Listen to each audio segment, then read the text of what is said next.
If you want to add text to a photo on CMF Phone 2 Pro, then first of all we need to open the gallery.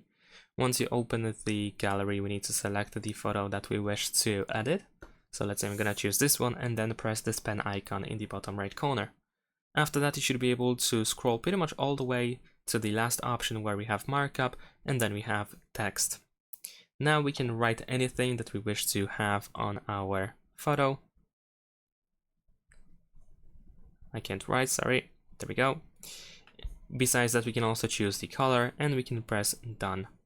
Now we can move our text around. We can make it bigger or smaller using the same gestures as you use for zooming in and out. And we can also rotate our photo pretty easily by using 2 fingers.